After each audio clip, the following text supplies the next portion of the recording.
Thanks. 大家好. I was suddenly stood at the back and I'm like, oh my God, actually I have to come on stage now. I was like, versus watching on the screen.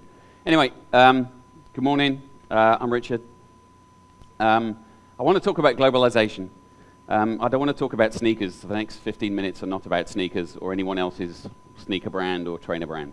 I want to talk about globalization, but with somewhat of a twist. Because globalization, when you're standing in Asia, looks really different. But as I look around the audience, you guys already know that. But not just globalization in a kind of vacuous sense. In that notion that as I look at the world around us, it's rebalancing itself. And as I think about rebalancing, as I think about New Balance, which is the visual joke, the notion of New Balance will actually challenge all of the assumptions that everybody has, whether you're from Asia or from the West or wherever you're from, about what you think about how the world works. And not even what you know about the world works, but how you think about it.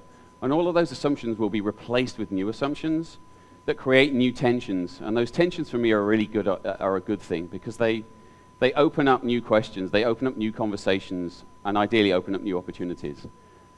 So that's what I want to talk about this morning a little bit. And the music that we played a very small snippet of, and even this morning, I feel like everywhere I go, the context for me is I live in Shanghai, I work in Asia, and I spend most of my time working across the region. And I'm continually, every morning, inspired by just living in Asia. And so, more than anything else, I see this sort of Asian optimism everywhere I go. So the small snippet of music I showed you that I shared this morning was my first time in China, maybe 5 or 6 years ago. I went to the hotel, and the guy that I had loads of bags, I was on this huge global trip, and he helped me into the room, and as he did, the usual kind of like, as I always do in every hotel room, I always put my iPod on, or I put some music on, because it goes from anyone's hotel room to my room, and I put the music on. He just wanted to share. He had his own MP3 player, and so he plugged his own MP3 player in and played that song, which I keep on my laptop all the time, and everywhere I go, I share it, because he was just so incensed by the idea that they had this like local punk pop band, and it was Chinese, and it was super cool. And as I listened to it, I was like, wow, actually, it really is cool. So every time I kind of go to a global event, and someone sort of invites me somewhere, I will send this piece of music, because everywhere I go, it's this notion of like of sharing ideas.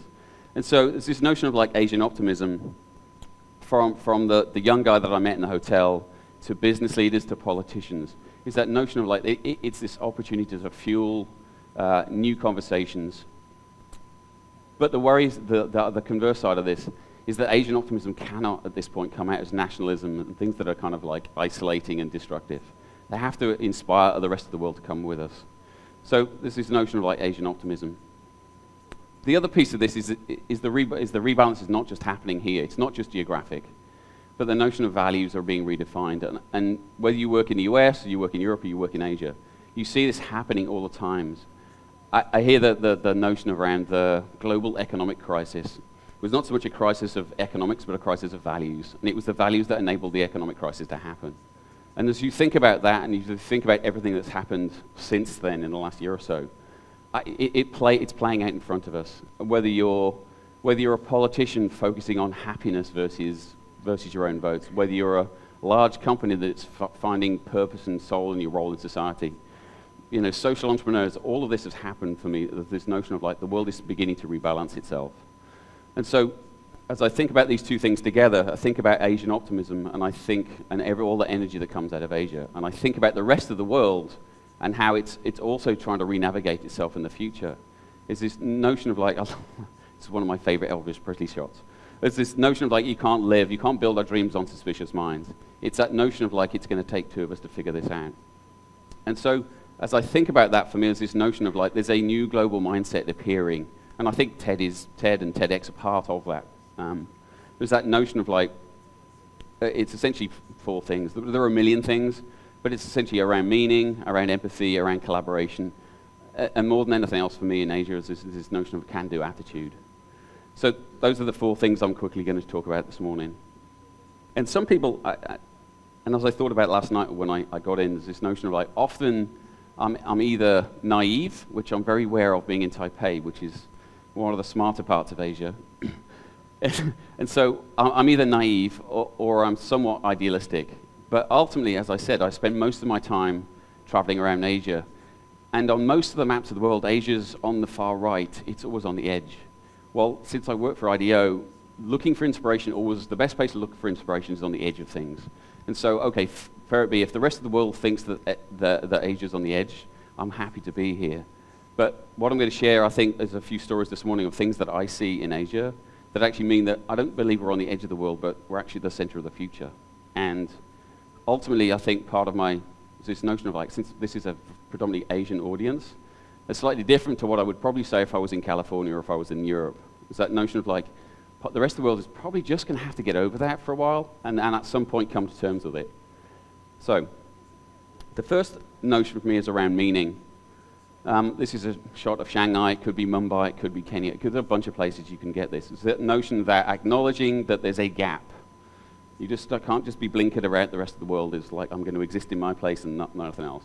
Is that the notion that there's a gap, and so there's this notion of expressing that actually there's a reason for being, and so the questions are not the ones in front of you, but they're always the ones that are behind. And as I think about meaning, there's this like, here's a photograph of me with a post-it, right? There's that notion of like, there's a balancing of the heart and the dollar sign happening all the time. So across the world, there's that notion of like, there was such this focus on growth and on profitability. And all around I see us, and I'm not, you know, there's this notion that there's sort of rebalancing and the heart's becoming much more important. Examples of that, everything from, you know, China's next 5-year plan somewhat focused on social harmony and figuring out what that means. So again, China's huge challenges happening. It begins to like reorient itself about what it's supposed to do. So from sort of the largesse of China to even, you know, my poster child of New Cool China, which is Jack Ma. And I'll read it. It's like, he says, like, having values is critical now in China. People without a sense of values can make a great deal of money, but they'll have an ache in their hearts because they're not doing things for others, for society. And I'm constantly shocked when I'm traveling outside of Asia how many people don't know who Jack Ma is. It never ceases to amaze me, just because I think he one, he's the poster child, and two, he will be one of those global leaders. And everywhere I go, whether he's in China, again, he has a very different message for people in China versus the message here at the Economic Forum. But it's always the same thing. It's always about enabling people to do new stuff. Much has been written about the Aravind Eye Hospital, so I won't dwell on it because it comes up in lots of TED speeches around the world. But the notion that you're acknowledging the idea that you don't have to do things the same old way as everyone else. And there's lots of discussions and probably lots of other presentations today about the bottom of the pyramid. But the idea that the Aravind Eye Hospital completely changed its business model somewhat, whether they looked at McDonald's and the way McDonald's actually serves up fries, burgers and fries, and the idea that you can apply that business model to eye surgery, it's phenomenal to me. And so the idea that you can redraft your business model such that your paying clients can actually pay for non-paying clients. And the idea that then in doing that, they created this notion that they lowered the cost of cataract operations from like $200 to $4, right? It's just astounding. And again, it's that notion of like, this for me was about Asia doing things for Asia. It didn't need the rest of the world to figure this out. And now these guys have become the largest manufacturer of intraocular lenses in the developing world. So they're now manufacturers. Then there's this whole other group of stuff in this kind of meaning place where people are beginning to measure different things. I was in a big session in Singapore a few weeks ago about the idea of future readiness. For me, a lot of it stems from this notion of like where Bhutan started was actually measuring happiness. And it evolves in places like this. So if you begin to, instead of measuring just GDP, and you measure happiness or subjective well-being, as I'm now realizing the correct term is, well, I'm not sure what subjective well-being is, I'd rather just call it happiness. Is that notion that if you measure things, you'll focus on them, and if you focus on them, you'll do something about it. And so the notion of happiness is now, I see it, the happiness of various cities in China, and God forbid, it's even got as far as the UK, which is like England's decided that it's going to start measuring happiness. And I can say this because I'm British, but it's not the most happy place at the moment. Glad I'm not there. Anyway, so the second piece is around empathy. Once you there's acknowledgement that there's a gap, there's that notion of focusing on having empathy. And for me, again, is one of the things as I think about the future is this notion of like there is an empathic economy emerging. And in that, I mean, it's actually focusing on real needs. So it's not your assumptions about what people need, but actually really listening to what's going on. The Indians have a word called jugad, and I'll probably get the word wrong. Jugad means essentially the notion of that you use things around you just to make do, and you basically never give up. And so if I ask you what the future of communication was in India or in the emerging markets, you might go to a place where it's a cell phone or something, right? But ultimately, if you thought about the mobility of families and this family of 5, and this, I'm not saying this is wrong or bad or anything else, but if you thought about the future of mobility as one of those things that is a sort of a driver of the future, you might end up here instead, right? So that notion of like it's not about phones, but the future of communication is actually about people being able to move around. And you end up at Tata's Nano, which is you know, $2,500 or something. It's the same price as a CD player in a Lexus, right? And it's not just the idea that India can actually sort of grassroots innovation create this, but the notion that then what it does is it inspires a bunch of other young entrepreneurs and innovators to actually do the same thing. So I'd love this shot. Much has been written, again, because I spent a lot of time in China, because that's where I live, about Shanzai. And again, the notion of Shanzai has somewhat been criticized, and you can see why. But the notion that it always focuses on the copy culture, and I love all these phones. But the notion of that Shanzai as a thing, as the idea of just a copycat culture, is kind of missing what's really going on here. Which, for the most part, most of the things that are developed in the world or made in the world are made in places where, for the most part, they don't have access to the brands that are around, right? And so essentially, it's a marketplace, whether you're in Brazil or India or in China itself. That notion that it's a marketplace trying to find relevance for itself in a new world. And so, whether it's relevance or whether it's humor, as this will, right? All the critics of Shanzai always miss. They just totally miss. They go straight to what it means about the West versus trying to understand what's really going on. And this for me is this dog that's had this, like, I don't even want to call it hair job and face job to make it look like a panda. And then so the notion of that's funny, right? It's like, don't take the world so seriously, right? It's like, that's kind of funny. And then the idea that you can have panda cigarettes also turn into a mobile phone. Again, most people just, because they focus immediately straight onto it's a copycat culture versus trying to understand really what's going on here, which is there's an enormous marketplace that's not being served, and they're existing quite happily to a certain degree by themselves. Anyway, and as I think about the Shanzai guys, what they're really good at is this, which is, I have this phone here.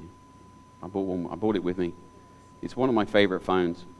It's a phone for senior citizens, right? It's made by a lot of no-name brand, right? And it has large numbers on it. It has a radio in it. It has a flashlight that actually works. Yeah, amazing. And more than that, it has this SOS button on the other side of it. So it has no email. It has no Google. It has nothing, all that stuff, right? It's a phone, right? And again, this was available only for a few months, and it went off the marketplace because the guys moved on. So again, but that notion of like what the Shanzai guys are very, very good at is that very good at re-engineering their technology just solely to serve the needs that it needed to, versus it was trying to do too much. And so as I think about kind of Shanzai 2.0, I also think about that notion that what are we learning from Shanzai? We're basically learning the whole notion of like things being local, small batch production, all of those things that I hear in global companies all the time. It's already happening and already happening. The thing that actually drives a lot of the kind of Shanzai stuff is this notion of collaboration. And again, as I think about the future or the origins of the internet and all that notion of like small things loosely joined, Asia's got Guanxi, Asia's got collectivism. The idea of nodes on a network, it already happens here. The rest of the world didn't really figure it out. And so, examples like Lianfeng, which have got like, 12,000 partners in 40 countries, they kind of move and modify themselves around. The next notion around collaboration then, for me, would be as much around sort of private and public money. And again, Singapore is a place that has no resources apart from the people that exist there. And so if you don't have any water, you don't really have much of a country. And so when those constraints are kind of big, you get that notion of like, okay, we'll create public and private money to create this kind of new water brand, which is essentially either desalination water or it's recycled. And the third piece for me, again, is that notion of like, what are the barriers to collaboration? And I've used Joey Ito as an example here because his feeling is, of course, is that the legality of trying to collaborate across, not only in one country, but across countries. If you just create a different platform, it reduces the kind of inertia to stop collaboration happening. And so by making things equal and understanding each other's value and sharing, it lowers the cost of actually trying to collaborate. And if I think about the notion of collaboration, and I think about, okay, if that's a USP that Asia's got, how might you actually create, regional guanxi to happen? And I think about Grameen Bank and Uniqlo. I mean, this is a real photograph of something that's actually going to happen. You end up with not only like inexpensive clothing, but cool inexpensive clothing, which is just, again, vastly different to what has been happening. So the action is like, how do we push the guanxi to happen? A notion more than anything else, I think, it's this, again, this pragmatic optimism comes out. I always talk about optimism. People are like, yeah, but Asians really pragmatic. I'm like, yeah, but ultimately it's the pragmatism comes out. But is that no one told these senior Japanese women that they couldn't be cheerleaders. And so since no one told them they couldn't, they just went ahead and did it, right? And even that notion of, like, as I think about Asia and China has huge constraints and huge challenges, but that even in the word for crisis in Mandarin, it has the word opportunity as the second symbol, right? So Jiwei, the way in Jiwei means opportunity. So if you have the right mindset and you have a long enough vision, you'll always see opportunity in crises. Which for me come out, and there's a couple of local things I'll get onto. This Anju, so again, if you think of this, we're in the time of the Spring Festival at the moment, and so you can imagine the population of the US traveling around China over basically 2 weekends. And that could be a huge challenge, so we could see it as an opportunity, as Anju did. He has this thing called the 1KG Foundation, which was someone that I met through the TEDx Shanghai guys. And again, the notion of, like, you could see that as a crisis or a challenge, but he saw it as an opportunity to actually, if you gave 1 kilogram of textbooks and or school books to every person that moved around China, think how many schools and kids you would impact by them getting free delivery of kind of textbooks. There are many different ways to do this, but this for me is still a shining example of kind of new social entrepreneurism in China. And that for me then inspired another idea, which it's a dull photograph, but this is after Richard Chu and the TEDx Shanghai guys. The notion of ideas worth spreading or the ideas worth sharing is great, but the notion for me is much more ideas worth doing. And so the actual idea is everyone comes to a conference, you all get whoopity and everyone gets really happy, and then you go back and then 10 minutes later you don't do anything about it.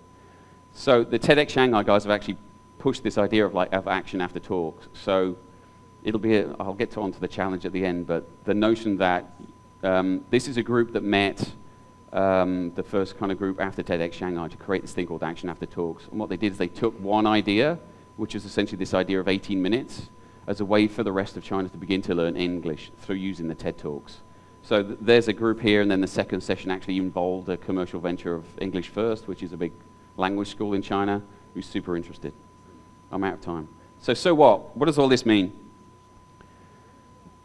As I said in the beginning, there's that notion of, like, there's kind of the yin and yang. It's amazing when you get to the conclusion of, like, oh, it's already been around. It's an old story. But it's an old story that for me is worth playing back, that again, there's this notion of that Asian optimism sort of reforms itself, and that we begin to figure out what leadership means from an Asian point of view, and that the rest of the world actually gives a damn about what goes on in the rest of the world, because for the most part, most people that live here realize that actually for the most part they don't. And so as I think about this, is this notion of, like, new things will begin to happen. And so as I think about you as an audience, is that notion of, like, every time I used to come to Asia, I used to get that thing of, like, yeah, we had mobile payments 5 years ago, but it's kind of boring and old hat now, right? And loads of things, and SMS, and even things that were super simple that the rest of the world did not have, but you guys did. And as I think about Asia as an audience, that notion of figuring out what leadership means in a global context is really important for Asia. And whether that's me as a Western guy who lives here, or you guys as Taiwanese or Asian or whatever you are, is that notion of, like, how might we create global guanxi? When you think about the notion of what guanxi is around, is that notion of, like, what is kind of rock and roll, share it, right? So it's that notion of, like, how do you share like you mean it? Because in kind of understanding the problems of the rest of the world, the challenges and constraints that everybody has, how do you do that is by widening the networks that you already have. And as Taiwan, actually, you guys are the most international, or one of the most international countries around. And so if you think about the networks that you've got, and think about widening those further out, and then using that as a way to actually share, and share like you mean it. But what you're sharing is not just this notion of like, because if you're so humble and you're so kind of reserved, no one's ever really going to understand what you're talking about. You need to be less like that, believe in yourselves, and figure out how to do sort of slightly a bit more rock and roll guanxi. So as I think about that, if Asia's going to lead in the future, what I want to know is how do you want to be part of it? So again, I'm super inspired to live in the middle of Asia. As I'm so happy that all the TEDx guys are all here, because I would really love to see something doing come out of this. And I'll be around at least until tomorrow. So thank you very much.